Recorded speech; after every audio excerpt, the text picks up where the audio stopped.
क्योंकि हम प्रभु को एक ही भाव से नहीं भजते हैं। हमारा मन है तो हम भगवान को अपना यार बनाएँगे, दोस्त बनाएँगे। अब उसके लिए हमें दोस्त बनाने की प्रक्रिया क्या है?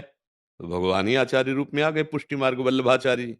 सखा अष्ट सखा में सखा भाव को। भगवान को हम अपना पति बनाना चाहते हैं, भाव भक्ति मार्ग में। तो कांता भाव की उपासना के आचार्य प्रकट हो गए।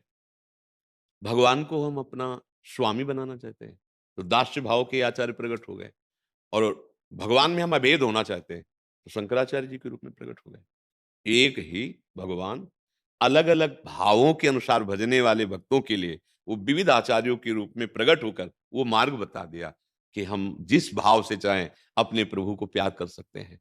हम अपने प्रभु को गुरु मान लें, अपने प्रभु को प्रीतम मान लें, अपने प्रभु को सखा मान लें, अपने प्रभु को स्वामी मान लें, अपने प्रभु को पुत्र भी मान लें। नंद यशोदा आदि जिस भावना में मगन होकर भगवान को पुत्र, ऐसे कितने महाभागवत हो गए जो भगवान को पुत्र भाव से भजे और भगवान उनको उसी रूप में आनंद प्रदान किया। तो इसमें कौन-सी बिलक बात है? किसका प्रश्न है? इसमें कोई बिलक बात लगी क्या? हाँ, ये हमारे भगवान की कृपालुता है। जो जैसी भक्ति करना चाहता है, तो भगवान उसको बताने के लिए विविध रूपों में आकर के, विविध आचार्यों के रूप में आ गए और वो बता रहे हैं। तो इसमें कोई आश्चर्य या संशय की बात थोड़ी है। अच्छा, भगवान के हमारे विविध नाम हैं, जैसे पानी, जल, तोय, वारि, वाटर। अब बोले इसमें क्या भेद है?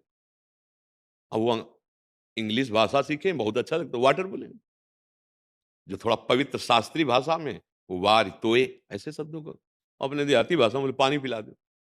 लेकिन बोल तो वही रहे हैं ना, समझने वाला तो समझ रहा है ना। जब एक प्रकृति रचित पदार्थ के नामों के भेद से उसमें अंतर नहीं पड़ता, तो वो तो परमात्मा है, वो तो तत्व है। राम, कृष्ण, हरि, ओंकार, शिव जितने अनंत नाम है, गोपाल शास्त्र नाम, विष्णु शास्त्र नाम, उन्हीं के तो हैं। ऐसे भगवान शेष जी 2000 जिभ्या से नाम जप करते रहते हैं, लेकिन आज तक पार नहीं पाए। इतने नाम भगवान के हैं। हरि अनंत, हरि कथा अनंता। तो कथाओं के अनुसार ही नाम पढ़ते हैं भगवान के। बोले रस्सी में बांधे दामोदर भगवान, अघासुर बकासुर नाश के भगवान के नाम लीला के अनुसार। कितनी लीलाएं हैं, कितने उनके नाम हैं, क्योंकि वो अनंत है। अब कोई जो नाम जप रहा है, भगवान उसको वैसे ही परमानंद प्रदान कर रहे हैं।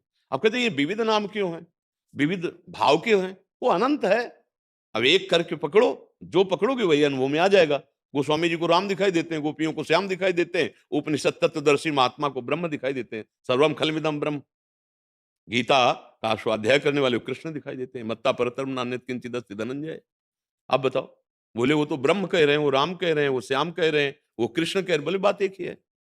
ये उनके नाम है, वो एक है।